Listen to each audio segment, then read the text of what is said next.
começando mais uma edição do programa Urban View, um novo olhar sobre a cidade, programa que é uma produção da Urban Systems e que tem como convidado hoje aqui ao meu lado o Silvestre Pucci, da consultoria Tectran e especialista em transportes e mobilidade urbana. Silvestre, como vai? Tudo bem? Tudo bom, boa tarde a pessoal que está assistindo aí o nosso programa.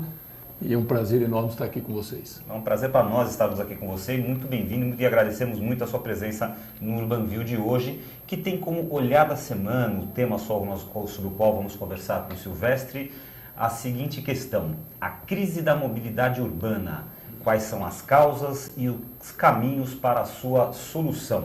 Então nós vamos conversar com o Silvestre hoje, entre outros assuntos, sobre o aumento da frota de veículos versus o baixo crescimento da oferta do sistema viário. Como enfrentar essa questão? Outra questão também é: a oferta atual de transporte público de qualidade é insuficiente? O governo erra ao criar incentivos à compra de automóveis e segurar o preço da gasolina? Essas aí são questões aí que estão na crista da onda, né, Silvestre? Que a gente vai ter o prazer de debater aqui com o nosso convidado. E ao meu lado aqui, como sempre, Sandra Lanza. Tudo bem, Sandra? Tudo bem, Gilberto. Bem-vindo, Silvestre. Bem-vindo a você que está com a gente em mais uma edição do Urban View. Bom, você já conhece a nossa enquete do dia, você volta lá no site da Urban Systems, urbansystems.com.br. E a enquete de hoje tem um tema bem interessante, aliás, que está sendo bem discutido, que é a questão do pedágio urbano. A pergunta para você votar: você é a favor do pedágio urbano? Primeira opção, sim, é uma solução de sucesso, onde já foi adotada. Segunda opção, em termos, se for acompanhada de outras medidas. Ou terceira opção, não, apenas penaliza o cidadão. Você pode participar também do Urban View, mandando suas perguntas para urbanview@urbansystems.com.br, que eu recebo e respondo e passo para o nosso entrevistado ao vivo aqui no programa. Muito bem, a questão dos deslocamentos urbanos é um dos principais problemas enfrentados pelas populações que moram nas grandes cidades. Nunca se vendeu tanto automóvel e motocicleta no Brasil e nunca a discussão sobre congestionamentos esteve tão presente em nossas vidas.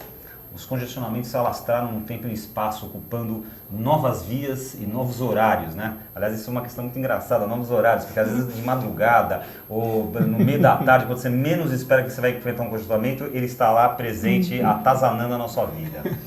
E com isso, os tempos de deslocamento entre origem e destino vem crescendo ano a ano. A verdade é que as metrópoles brasileiras enfrentam há alguns anos uma crise de mobilidade, resultante, sobretudo, da opção por um modo de transporte individual em detrimento das formas coletivas de deslocamento. Então, nessa edição do Urban View, nós vamos debater esse tema tão presente no nosso cotidiano com um dos grandes conhecedores do assunto, que é, aqui ao meu lado, o especialista Silvestre Pucci. Silvestre, as recentes manifestações relativas aí à qualidade dos serviços públicos, do aumento de tarifa, que deu tanto pano para manga, apareceu na mídia aí, movimento não é apenas pelos 20 centavos, etc. e tal, eles são uma face mais evidente, digamos, uma face mais agressiva de uma provável crise nesse setor da mobilidade urbana? Sem dúvida nenhuma tem esse aspecto, né? Essa movimentação que surgiu em junho de 2013 trouxe para a cena, levou para frente da cena um problema que já vem se arrastando há longo tempo, que todo mundo vem sentindo, que é o problema da mobilidade urbana, né? Então, quando a população saiu por causa do aumento da tarifa, acabou que não era exatamente o aumento da tarifa, e mais ou menos ficou claro isso para todo mundo, de que era muito mais do que isso. Quer dizer, acabou que essa era só a gota d'água que transbordou o copo. Estopim. Né? O estopim que acendeu o rastilho todo de pólvora e com consequências até outras. Mas o importante de tudo isso foi que trouxe à cena a questão da mobilidade urbana. Essa foi um aspecto fundamental e importante que passou a mobilizar os políticos, né, o poder público federal, que de certa forma tinha se afastado, né, durante muito tempo se afastou das questões da mobilidade urbana. Ele veio com mais força à cena, os governos estaduais e municipais também procurando alternativas e soluções para esse problema, e isso fez com que, de uma certa forma, se entrasse definitivamente na pauta dos políticos. Esse é o lado bom dessa questão. Exato. Entrou realmente na agenda dos políticos, os políticos começaram a olhar isso com uma preocupação e um senso de urgência maior. Bom, em isso, termos práticos. Em termos, exato, esse é o problema, complicação. é o outro lado. Porque em termos práticos, nós temos talvez duas questões fundamentais em termos de transportes. Uma é a questão de planejamento, a outra, vamos dizer, é a questão operacional. Então, a questão de planejamento não se resolve da noite para o dia. O planejamento é fundamental, o planejamento é importante, né? Agora, nós temos distorções históricas que levaram a essa situação de transporte. Essa questão que estamos vivendo hoje de transporte, não é uma questão que surgiu da noite para o dia, ela foi sendo construída desta forma, né? Então, temos uma predominância do transporte individual, que você acabou de comentar aqui. Mas essa predominância não é porque as pessoas também querem simplesmente.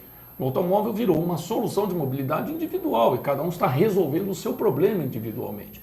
Então ele não é vilão de coisa nenhuma, ele é solução de muitas coisas. Só que assim, o poder público deixou que essa solução fosse feita a nível individual e não tratou da parte dele. A parte coletiva. A parte coletiva, a parte que devia ser dele. Então nós temos baixos investimentos em transporte público historicamente, deixando com que tudo fosse resolvido pelo ônibus. E aí mais uma outra questão que também o senso comum, os serviços de ônibus são péssimos, não, são excepcionalmente bons. Por quê? Porque eles atendem uma população, a população quase que geral, nas grandes cidades, aqui a presença do metrô e do trem até é razoável, mas na maioria das cidades eles atendem uma população inteira, se transformam em transporte de massa sem ser. O ônibus não é transporte de massa e ele vira um transporte de massa na maioria das cidades. Então, para ele fazer isso, ele tem que ter muita competência. Não é fácil você produzir viagens na quantidade que os ônibus produzem, na regularidade que eles conseguem ter, no meio de trânsito caótico, no meio dos problemas de segurança, no meio dessas confusões todas. Então, o que nós temos é um déficit de planejamento, um déficit de execução, né, de políticas públicas na área de transporte. Então, aqui nós temos uma rede de metrô pequena para a necessidade de São Paulo, no resto do país quase insignificante as redes de metrô, as redes de transporte público de maior capacidade. A gente tem trem aqui, mas não tem trem em outros lugares. Mas uma duvidazinha, você falou do planejamento, que existe um déficit de planejamento. O que a gente ouve, né, nós que não somos especialistas no assunto, que estamos assistindo de fora, vendo na mídia, né, acho que a Sandra também vai fazer um comentário já, é que o pessoal que até que fala assim, existe muito planejamento, existem órgãos competentes de planejamento, se faz planejamento, que a questão estaria mais no operacional, digamos, na vontade política, essa coisa toda. Você, mesmo tendo essa visão, você ainda considera que realmente há um déficit de planejamento? Não, é boa colocação, só para dizer assim, não há um déficit de planejamento no sentido de que não existem planos. Existem planos, embora em alguns momentos não existiram. Mas esses planos não são executados. Então, não adianta você, o melhor plano do mundo, se ele não se transforma em realidade. Então, o que acontece é que o planejamento ele não vira projeto, ele não vira obra em seguida. Então, fica no plano. Então, se faz planos e mais planos e se faz discurso e quase que isso basta. Entendeu? Fizemos o plano, temos um plano. Que maravilha! E o governo vai lá e discursa, fala assim, não, nós temos um plano bacana aqui, vamos implantar esse plano nos próximos X anos e nada acontece. E nada acontece. E nada acontece. Então, diga, Sandra. Agora, Silvestre, você está colocando alguns fatores importantes para esse caos da mobilidade, que sim, é fato que a gente vivencia hoje em dia. Agora, o fato das pessoas morarem longe do centro também é um fator importante para a gente analisar nesse caos? Claro, e isso também tem muito a ver com o planejamento, né? E como eu estava colocando, não é só o planejamento de transporte, porque transporte tem tudo a ver com o uso do solo. Então, não se faz transporte sem uso do solo, porque as necessidades de deslocamento, os desejos de deslocamento são fruto de quê? De você ter necessidade de sair da sua residência para ir trabalhar, para ir ao médico, né, para fazer compras, para ir à escola. Então, essa iteração na cidade, né, essa movimentação na cidade é que faz o trânsito. Então, quando você define as localizações da cidade, né, as diversas localizações, você está gerando movimentação. E essa movimentação, na medida que você concentra, por exemplo, num centro, grande parte das atividades, e nas periferias, só residências, sem que tenha ali oferta de empregos, oferta de comércio, oferta de serviços, você está obrigando essas pessoas a se deslocar em busca desses serviços, em busca dos empregos, etc. e tal, longe. Então, uma das questões básicas é a descentralização. Está se discutindo muito hoje pedestres, bicicletas, etc. e tal, que são tipicamente modos de curta distância, que precisam de quê? De incentivos para viagens curtas, né? Como a tradicional já, por exemplo, a escola, né? Se procura localizar escolas nos bairros próximos das residências, principalmente de primeiro grau, onde os meninos se deslocam na maioria das vezes a pé ou de bicicleta.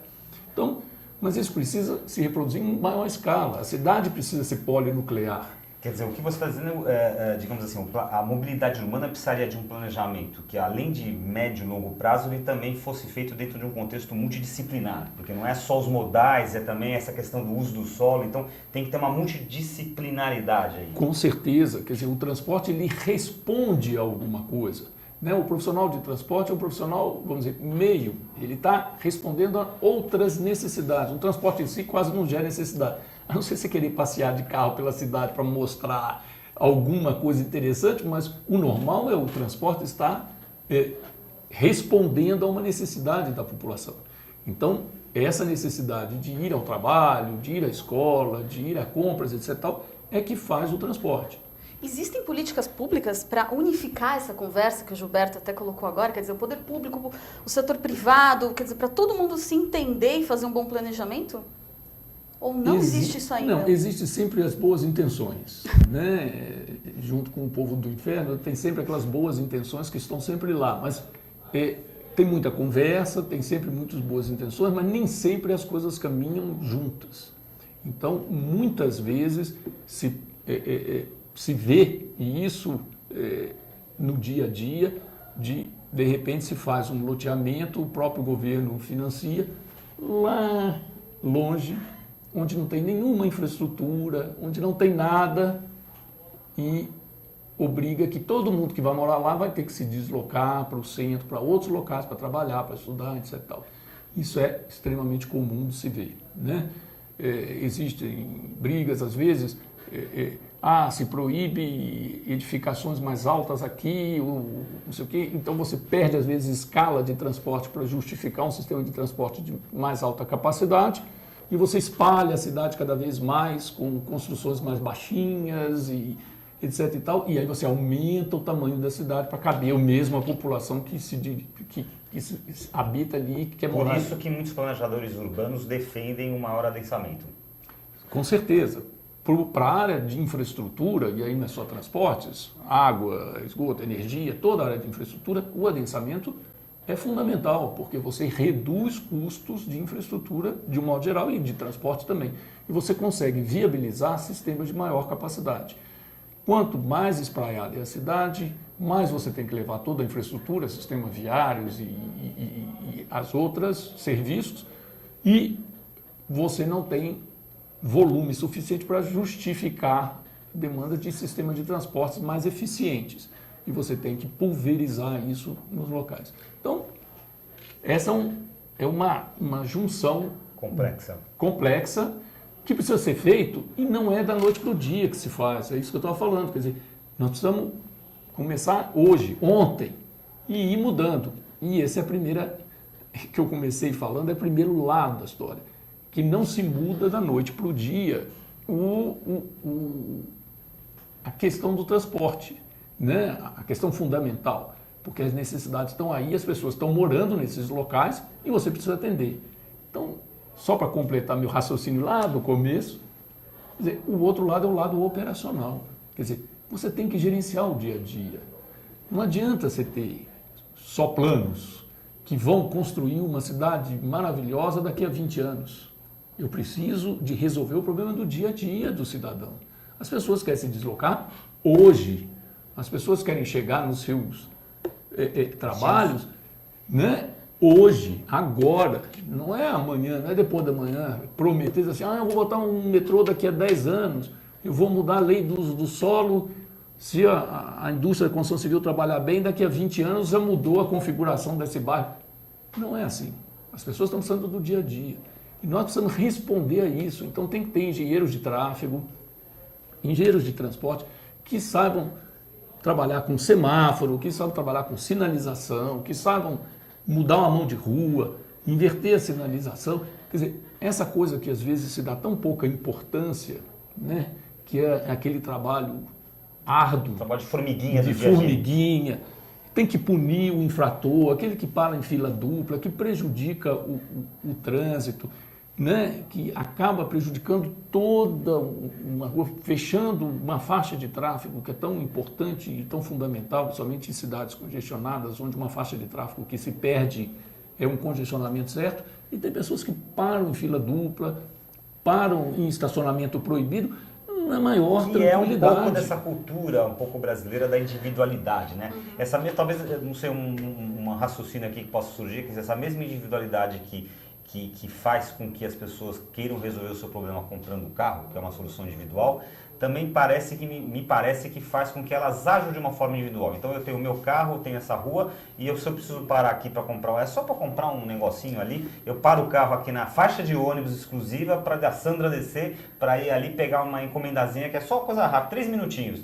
Mas eu não tenho muito essa noção de coletividade. Isso prejudica bastante o trânsito? Não, prejudica totalmente, né? Principalmente quando você trabalha em limites de capacidade. Quando você está trabalhando, como na maioria do sistema viário hoje trabalha, que, como vocês falaram e comentaram, nós temos horas de picos em horários inusitados, onde nunca se viu.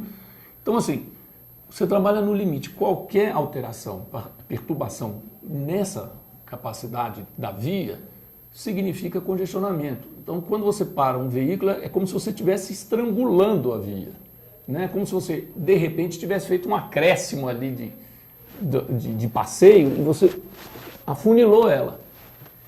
Automaticamente você cria um congestionamento para trás. E esse congestionamento para trás, você parou 2, 3 minutos, você vai embora, mas esse congestionamento fica meia hora, 40 minutos. Meia hora para se desfazer. Porque de novo, ela né? vai formando a fila para trás, quando a pessoa passa ali, nem entende por quê, né? De repente começa a andar de novo, né? Então, assim, gente, eu não estou vendo nada, de onde surgiu esse congestionamento? Foi um maluco lá que parou 2, 3 minutos. Então, isso claro, o trânsito é uma questão de conflito permanente, né? Você estar no trânsito você estar numa situação de conflito. As pessoas têm interesses diferentes no trânsito, um quer circular, outro está querendo estacionar, né? Um está querendo passar numa rua, outro está querendo passar na rua transversal, né? Um tem pressa, o outro não tem tanta pressa assim, né? Então, esses conflitos de interesses e de necessidades, um está atrasado, não está, e faz com que tem vários interesses, automóvel, ônibus, caminhão, né? Táxi, todos estão no sistema, o pedestre, que atravessar a rua. Bicicleta, moto, né? Bicicleta, moto. As pessoas não entendem que elas são o trânsito, elas não estão no trânsito. Não estão no trânsito, elas são trânsito. Elas Todas as pessoas são trânsito em algum momento. No momento que você pisou na rua, você faz parte do trânsito, você é o trânsito. E precisa de regras de convivência, são regras civilizatórias, de convivência, para que um consiga respeitar o direito do outro e para que tudo funcione. Porque senão vira a lei da selva. Se todo mundo resolver parar onde quiser, se todo mundo que tem pressa passar por cima dos outros, é um caos. Então, essas regras estabelecem, balizam e organizam. Então, é um exercício de cidadania a cada instante. E isso não é simples, não é fácil. Muito bem, Urban View de hoje, entrevista a Silvestre Pucci, da consultoria Tectran, especialista em transportes e mobilidade urbana. Silvestre, que a oferta atual de transporte público de qualidade é insuficiente, parece que não é mistério para ninguém, né? E também, como você mesmo afirmou, né, nessa primeira parte do programa, ela é fortemente baseada no sistema de ônibus convencional. Você falou, o ônibus não é você disse que o ônibus não é um transporte de massa, né, é um transporte coletivo, mas está sendo usado como transporte de massa. Aí nós perguntamos, a chamada desoneração do transporte coletivo seria um caminho para a melhoria de alguma forma desse sistema? Desoneração no sentido de reduzir custos para a produção do serviço com certeza, um caminho porque você gera resultados práticos para a população. Quer dizer, você pode reduzir custos e, consequentemente, reduzir valores de tarifa e gerar uma maior acessibilidade ao meio de transporte. Então, mais pessoas da população, pessoas de menor renda, passam a ter acesso àquele serviço que vem, inclusive, caindo em certos lugares, demanda, né? Porque os custos aumentam e você precisa aumentar na proporção para continuar prestando o serviço, e isso faz com que retire parte da população que não tem renda. E a parte da população que tem renda mais do que suficiente para o transporte está indo para o automóvel. Então o ônibus vai começando a ficando espremido. O que nós temos que mudar é essa solução que foi cômoda durante muito tempo para as cidades, de dizer, olha, você se resolva aí ou com o seu automóvel, ou então pega o ônibus que está no trânsito comum. Isso não vale mais. Isso acabou. Ou seja, na sua opinião, o governo erra ao criar incentivos à compra de automóveis e a segurar o preço da gasolina? Erra redondamente. Erra totalmente, né? Quer dizer, o governo federal tem a sua política, está entendendo da política econômica, mas ela gera consequências graves para os municípios. Não é dela o problema. Então ela pode criar esse problema porque não é ela quem gerencia, mas os municípios passam a gerenciar problemas sérios e graves resultados dessa política econômica de governo de segurar preços de combustíveis e reduzir custos dos automóveis. Então, na sua opinião, existe um claro conflito entre as políticas públicas dos diferentes governos federal, estaduais e municipais? Com certeza existe, né? Hoje nós estamos assistindo isso claramente na questão da mobilidade, onde o incentivo ao uso do automóvel cria, por outro lado, nas cidades, um problema de mobilidade grave, né? Onde o automóvel é fácil de ser adquirido, que não só o problema de reduzir os custos, mas até mesmo os créditos facilitados, né? Durante muito tempo você comprava, teve época aí de comprar em 70 meses, juros zero, né? Quando os juros caíram, os juros chegou a zero em algumas situações, em algumas prestações para comprar automóvel.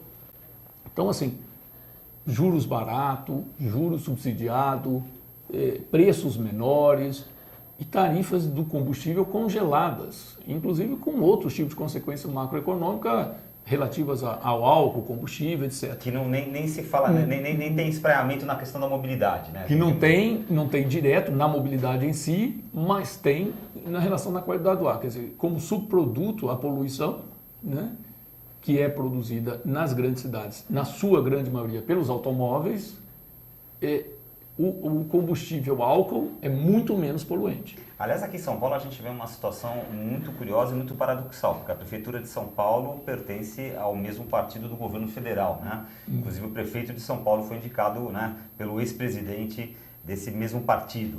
E é curioso você ver, de um lado, o governo federal incentivando o crédito, a compra do carro, o crédito para consumo, né, a compra de bens como carros, reduzindo o IPI do automóvel, segurando o preço da gasolina e, ao mesmo tempo, a Prefeitura paulistana elegendo o carro como seu inimigo número 1 e dizendo que a rua tem que ser dos ônibus, etc e tal, etc e tal. Quer dizer, é um grande paradoxo. Um paradoxo aí, né? Claro que tem, mas assim, cada um está, de certa forma, exercendo seu papel. E como o prefeito aqui ganhou a batata quente na mão dele, ele não tem muito outra opção. Ele tem que tomar algum tipo de medida. Embora eu, particularmente, não acho que assim, o automóvel não é vilão na história, né? Ele sempre foi solução e, de repente, não pode ser transformado em vilão. O que tem que se fazer é o contrário. Quer dizer, tem que criar alternativas para o transporte público e de qualidade. Não podemos mais continuar pensando em transporte público convencional, esse que está aí, o ônibus, jogando no trânsito, porque ele tem os mesmos problemas do automóvel, né, com muito mais desconforto. Então é um incentivo ao automóvel. Agora, os especialistas sempre falam que a solução passa pelo grande investimento, pelo foco na construção de VLTs, de trens de superfície, metrô, que é de subsolo, enfim, todo esse tipo de transporte, principalmente baseado em trilho, né, que seria a solução para os grandes deslocamentos, para desonerar essa questão dos ônibus. Mas, por sua vez, os governantes sempre vêm com esse argumento que os investimentos nesse tipo de modal, né, metrô, trem, sabe, são demorados, são obras de longo tempo de execução, que exigem investimentos muito grandes e se esbarram com questões como desapropriações, o que torna o processo muito lento, muito demorado. Isso é mais desculpa ou é a realidade mesmo? Não, isso é uma realidade usada como desculpa. Quer dizer, muito bom. Porque não deixa de ser realidade, tem todos esses problemas mesmo. Mas o que você vai fazer? Então não se oferece à população transporte de qualidade? E aí vire-se cada um, então as pessoas vão andar de automóvel. Porque você se é está para dizendo cada o seguinte, um se precisa de girar, uma contrapartida eficiente para que as pessoas deixem o carro em casa. Claro. Não se deixa o carro em casa simplesmente porque alguém fez um discurso dizendo não andem de carro. Isso não existe. As pessoas têm que resolver os seus problemas individuais. Então, cada um tem suas necessidades e elas precisam ser atendidas às necessidades das pessoas. Quando a gente começa a fazer discurso geral, é muito bonito o discurso geral, mas o discurso geral ele não atende às necessidades individuais. Então você tem que pensar que as pessoas precisam chegar no trabalho, no horário certo, eles batem ponto, eles têm que cumprir atividade, você tem que ir para a escola, você tem que chegar na hora, assistir a aula, voltar para casa, ter tempo para dormir. Então assim, são as necessidades das pessoas que precisam ser olhadas. Então, essas necessidades elas precisam ser atendidas. E o transporte público, nas grandes cidades, onde isso é resolvido, é um transporte público de qualidade. Grande parte dele sobre trilhos. Não necessariamente precisa ser totalmente tudo sobre trilhos. Tem soluções sobre pneus interessantes, os BRTs, etc. e tal, né? Tem até experiências que chamam urbanos, não sei o quê, que até são em vias guiadas e são ônibus, que um pouco os Expresso Tiradentes aqui tentou usar. Então, assim, tem soluções também sobre ônibus de menores capacidades e de maior capacidade, realmente é sobre trilho. Ele custa? Custa. Ele demora a se implantar? Demora. Mas se você não implantar agora e passar mais um ano, ele vai demorar mais ainda. Então, você tem que fazer.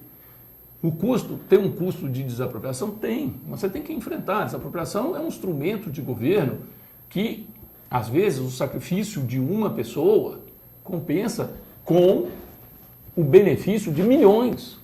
Então, de repente, nós estamos invertendo a lógica, dizendo que uma pessoa tem o poder de parar milhões. E estamos um pouco nesse caminho, né? Quer dizer, quando você vê uma manifestação de 20 pessoas e para uma cidade inteira, então é um pouco aquela ideia de que tem direito a tudo. Não é assim, entendeu? Então, você para a mobilidade de uma cidade por conta de uma reivindicação qualquer. Todos têm direito a manifestar? Obviamente que tem, mas tem que ter regra, tem que ter limite. Então, assim...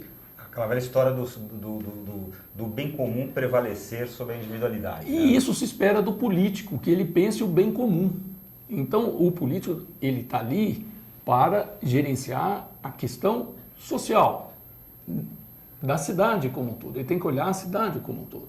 Ele não tem que olhar o interesse de A, B ou C.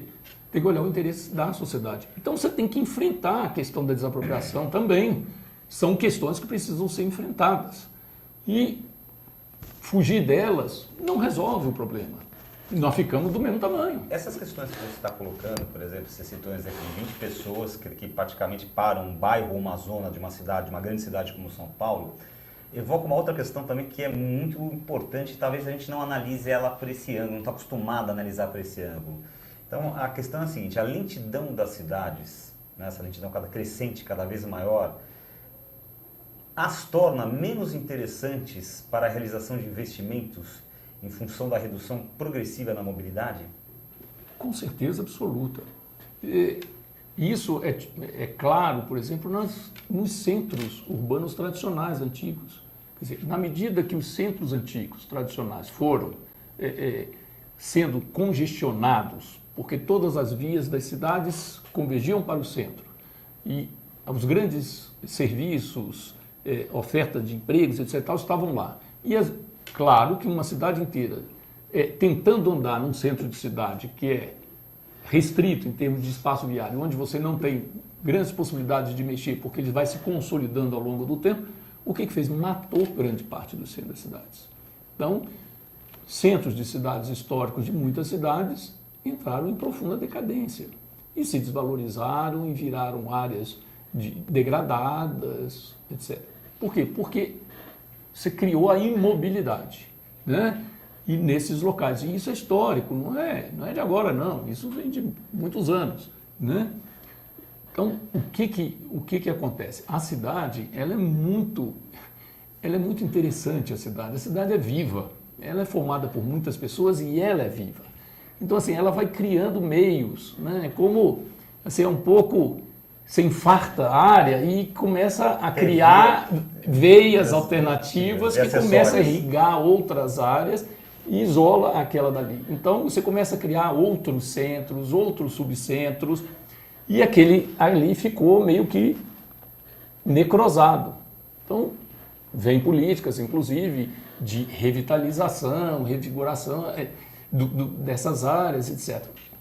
Então, a imobilidade, ela historicamente não é, agora ela gera problemas graves, seríssimos, econômicos para a população e degrada o ambiente e cria, vamos dizer assim, áreas excluídas, que passam a estar excluídas da própria cidade. Ela cria guetos dentro da própria cidade. Muito bem, o Urbanville de hoje, entrevista aqui, conversa com Silvestre Pucci, da consultoria Tectran, especialista em transportes e mobilidade urbana.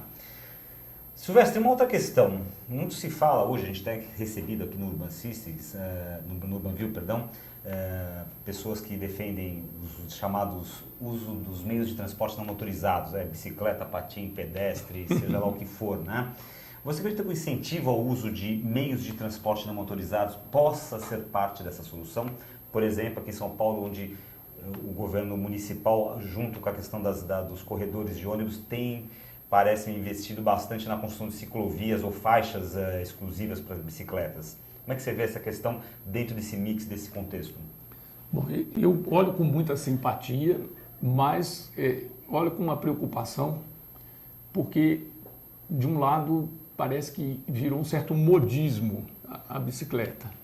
E como todo modismo, tem uma tendência ao exagero que precisa criar um limite para a bicicleta não virar simplesmente uma bandeira de solução.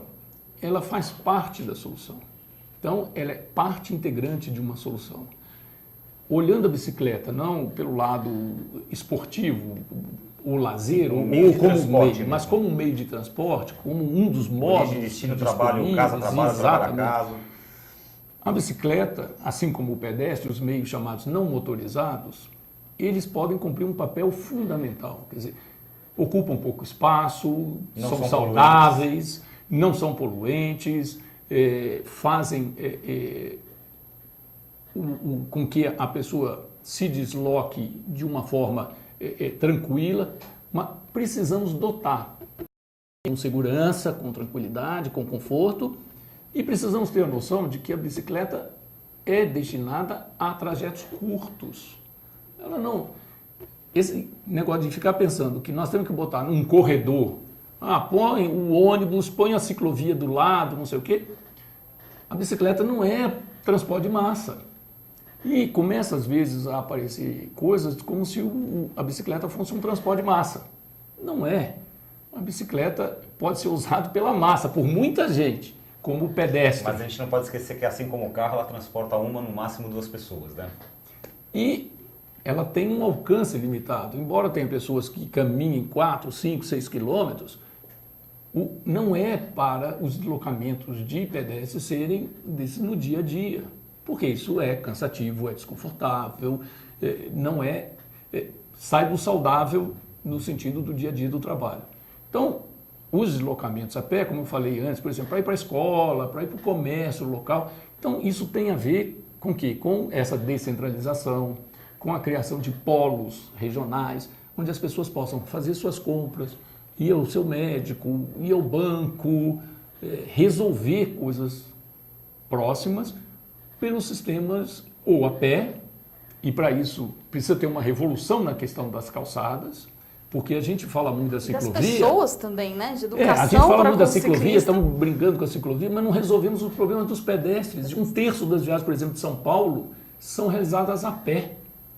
1/3 das viagens. É 1/3. Em calçadas em péssimas condições e muitas vezes obriga. Quando tem calçada. A gente vê o pedestre tendo que desviar e andar pela rua, sujeito a um atropelamento, a um acidente, porque Então, não assim, tem calçada. nós não conseguimos ainda resolver os problemas das calçadas. As calçadas são responsabilidade dos proprietários dos lotes. O poder público não tem responsabilidade sobre a via do pedestre. E nós todos somos pedestres antes de ser qualquer coisa, antes de ser motorista, antes de ser passageiro de ônibus, antes de ser caronista, nós somos pedestres. Essa é a nossa condição básica. E nós não resolvemos a questão dos pedestres.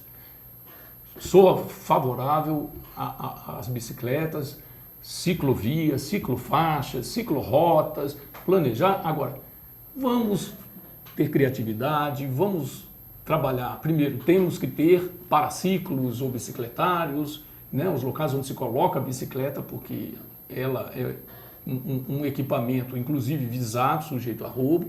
Então, eles precisam de ter locais, nos locais de bairro, nos terminais de ônibus, para você poder integrar com os ônibus. Você não é para concorrer com o ônibus, é para integrar com o ônibus, é para integrar com o metrô, é para integrar com o trem.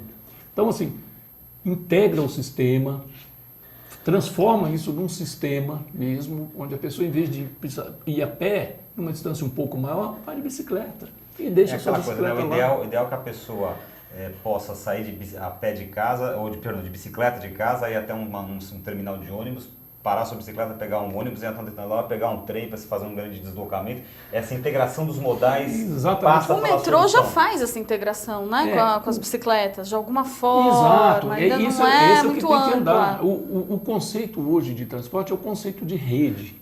Nós acabamos e temos que acabar com a ideia de tem que ter uma linha para mim para eu ir para tal lugar. Não existe mais, porque a complexidade da malha urbana vai fazendo com que os interesses... Antigamente era tudo muito fácil, todo mundo queria ir para o centro. Mas hoje em dia não é mais assim, né? Tem gente que passa a vida inteira sem ir para o centro, né? Então, o conceito é de malha, em que permita que você circule pela cidade, e aqui o bilhete único ajudou muito nesse conceito de usar a malha disponível de transporte, né? É você poder pegar vários modos de transportes, várias possibilidades para você fazer o seu percurso. E os percursos mais curtos, né, eles podem ser e devem ser feitos pelos modos saudáveis, né, de a pé ou de bicicleta, e usando às vezes vias locais. Não precisa de usar as arteriais para andar de bicicleta. Você pode usar as vias locais, você pode usar as praças, você pode usar outros caminhos que tornem inclusive as ciclovias atraentes, gostosas de andar, né? Então, por que andar no corredor junto com um ônibus com fumaça do lado, se às vezes você tem a via local do lado? Sinaliza, organiza, faz uma via. Ela não tem uma bela continuidade que permite que ponha um monte de ônibus, de carro, mas a bicicleta é magrelinha, ela é pequena, ela pode ir numa via local, ela pode fazer uma curva que o outro não faz, que não tem raio de giro, ela pode pegar uma descontinuidade viária que o outro não tem, ela pode pegar um pedacinho de passeio que o outro não pode pegar, sem problema nenhum. E na sua opinião, como é que a gente faz essa educação de trânsito para estes ciclistas? Quer dizer, para eles entenderem também qual é a melhor forma, tal. Você está colocando, por exemplo, tem o ônibus, não, aqui vamos andar, ali não. E aí? Bom, não é, para o ciclista não é simples, né? Para o motorista você tem que tirar a carteira, a carta de motorista, como fala aqui. No caso do ciclista, ele não é obrigado. Então, eu acho que primeiro, faz muita falta a disciplina, vamos dizer assim, de trânsito nas escolas. Então, essa educação tinha que começar cedo. E trânsito não é uma questão irrelevante, é uma questão que mata. Então, e tem uma determinada faixa etária nas crianças que é a principal causa mortes. É o trânsito, são acidentes de trânsito, né? Então, o trânsito ele precisa e deveria estar sendo muito mais ensinado nas escolas. Então, eu acho que isso é um lado da questão, que é você trazer para a educação formal, né, a questão do trânsito. Porque nem todo mundo vai tirar carta de motorista depois. Muitos vão continuar como pedestre a vida inteira e não conhecem uma placa de trânsito. E tem várias placas, inclusive, voltadas para o pedestre. Exatamente. E que eles não são obrigados a saber, porque você só é obrigado a saber se você for tirar a carta. Se você não for obrigado a tirar a carta, você não é obrigado a saber. Aliás, muita gente que tira a carta, inclusive, nem sabe. Mas Bom, assim, isso é outra história. O nosso tempo está chegando ao fim aqui. Queria fazer uma última pergunta para o nosso convidado Silvestre, especialista em transporte urbano e mobilidade urbana. Você falou que o carro não é vilão, não deve ser tratado como um vilão, mas as restrições à circulação de veículos, como o rodízio, por exemplo, de automóveis, ainda estão sendo pouco utilizadas? E emendo nessa pergunta, a questão do pedágio urbano que se começa a se falar em São Paulo, que já foi adotado em outras grandes cidades como Londres, pode ajudar nessa questão da restrição à circulação de veículos? Pode. Eu dizer que o automóvel não é vilão não significa dizer que o automóvel não tem culpa sobre o problema da mobilidade, né? Eu só não quero transformar ele num bandido da história e dizer que toda a culpa é dele e pronto, está resolvida a questão porque eu achei o culpado. Não é isso. Agora, o automóvel ele precisa saber que ele é um veículo ineficiente. Você tem um veículo de mais de 1 tonelada para carregar uma pessoa e meia, né, em média, 1,5 pessoa por veículo. Então, ele ocupa muito espaço. O espaço de 2 veículos e meio é um espaço de um ônibus que carrega, em média, 60, 70 pessoas, enquanto que o automóvel está carregando 1,5, né? Então, o espaço viário é muito mal distribuído. Você tem, grosso modo, 70% do espaço dedicado ao automóvel e 30% ao transporte público. E 70% das pessoas estão no transporte público e 30% está no automóvel. Então, há uma distribuição desigual do espaço e uma apropriação de um espaço caro, nobre, por muito poucas pessoas. Então, isso daí tem custo social. E esse custo social precisa ser pago. Então, eu não acho também que, porque o automóvel é a solução do coisa, tem que passar a mão na cabeça. Não é assim. Então, assim, tem custo e ele precisa pagar pelo custo que ele gera para a sociedade. Então, você quer andar no seu automóvel? Não tem problema nenhum. Mas pague pelo custo que você gera à sociedade, pelo uso do automóvel. Acho que o rodízio ele tem um aspecto muito mais voltado ao meio ambiente do que mesmo a questão de mobilidade. Pelo menos originalmente ele foi concebido assim. Estimulou a compra de mais de um automóvel, uma das maiores taxas de motorização é aqui em São Paulo. Compra-se carro velho, que é um outro problema no Brasil, porque você não tem, aqui tinha a revisão, acabou. Então, assim, você pode andar, carro velho no Brasil é um problema sério, porque quebra mais, porque dá mais defeitos, polui mais. Mais trânsito. Exatamente. E não deixa de ter o problema do trânsito, porque você tem um segundo carro, e esse carro mais antigo, que é usado nos dias do rodízio, normalmente são os que dão mais problemas, as frotas mais velhas.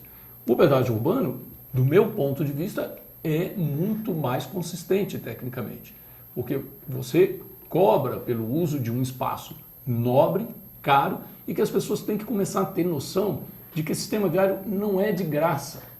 O sistema viário custa. Quando você compra água, você está pagando o quê? Você está pagando a captação, você está pagando os dutos que existem, toda a rede que está disponível para você. Né? Quando você está pagando a energia, você está pagando toda uma rede que te traz energia. Agora, o uso do sistema viário parece que é de graça, mas não é. Quer dizer, você tem limpeza, você tem... Aí reclama do buraco, tem a sinalização, o tapa-buraco, etc. Então, agora, isso tem custo. Sobre essa questão do pedágio urbano, foi até interessante que eu fui atualizando aqui a enquete durante o Como decorrer mudou, do né, programa, Gilberto? e ela foi alterando, Impressionante. ela alterou acho que umas 5, 6 vezes, apesar de que ela manteve essencialmente o mesmo resultado que ela apresentava no início do programa, apesar das porcentagens terem mudado. Sandra vai contar para vocês o resultado da enquete para o Silvestre poder comentar e a gente finalizar essa edição. Olha que interessante. A pergunta era: você é a favor do pedágio urbano? 23% disseram em termos, se for acompanhada de outras medidas. 31% disseram sim, é uma solução de sucesso que já foi adotada, inclusive. E 46%, a maioria, diz não, apenas penaliza o cidadão. Quer dizer, as pessoas ainda estão com um pezinho lá e um pezinho Fiquei cá. muito feliz porque Diminuiu, né? o Gilberto tinha me mostrado no início. No início do programa era 70%, era 71% Olha aí, que achavam que penalizava, então, né? Agora 46%. nós estamos com a maioria ou a favor, ou nem sim, nem não, muito pelo contrário. Exatamente. Então, a minoria, o contra virou minoria. 54% sim, ou talvez, dependendo de como for implementado, e 48% não. Fiquei muito feliz com isso, porque toda novidade é difícil de ser aceita. Então, assim, eu entendo que é uma dificuldade muito grande de você entender e concordar de ter que pagar por utilizar um sistema viário que sempre foi dado de graça, que você não para pensar nem que isso tem custo, né? Igual introduzir pedágio em rodovia. Isso que eu ia falar exatamente agora, é tudo uma questão também, o cidadão se acostuma, né? Porque o pedágio começou, foi esse, né, o pessoal, uma celeuma, o pessoal reclamava, tem gente que entrou na justiça porque já pagava pelo IPVA, etc e tal, porque tinha que pagar pedágio. Hoje parece que isso está, de uma certa forma, assumido pela população, né? E porque mudou completamente a qualidade do serviço. Assim como aconteceu com o rodízio também. Exato, e até mesmo os políticos que eram contra tiveram que se curvar e fizeram um baita de um programa de concessão de rodovias e concessão de aeroportos e etc. E está certo. Por quê? Porque a infraestrutura tem custo, é cara. E o que acontece é que o poder público não presta um bom serviço. E no fundo, que nem você disse todo o programa, que as pessoas querem resolver o seu problema, que elas querem uma boa infraestrutura, uma infraestrutura de qualidade que funcione. Eu tive em vários encontros com caminhoneiros, com o pessoal da produção, quer dizer, eles nunca se importam, na sua grande maioria, de pagar desde que eles tenham o serviço, né? Então, o que eles cobram não é ter ou não pedágio, mas ter qualidade de serviço disponível para eles. Porque o custo para eles de deixar de prestar o serviço é muito maior. Então, se eu tenho uma estrada esburacada, quebrada, etc., tal, que eu não consigo chegar no destino, olha o prejuízo que ele tem. É o nosso assunto do próximo Urbanview, inclusive, Então, viu, Gilberto? Essa coincidência. Vai contar para nós qual é o entrevistado da próxima edição do Urbanview na semana que vem. Você não pode perder o próximo Urbanview, que vai receber André Carvalho, sócio da Queiroz Cavalcante Advocacia e organizador de um livro sobre equilíbrio econômico-financeiro em contratos de rodovias. Vamos falar sobre o sistema de concessão no Brasil. Eu te espero na próxima quarta-feira, dia 20, às 17h15, aqui no Urbanview e na UTV. Até lá! Muito bem, o Urbanview de hoje conversou com Silvestre Pucci, da consultoria Tectran, especialista em transportes e mobilidade urbana. Silvestre, muitíssimo obrigado pela sua presença aqui no Urbanview. Obrigado a vocês pelo convite, foi um prazer enorme estar aqui com vocês e fico à disposição para que vocês precisarem de mais alguma coisa. Parabéns e sucesso. Aí. Muito obrigado. Muito bem, voltamos então na quarta-feira que vem com mais uma edição do programa Urbanview. Até lá.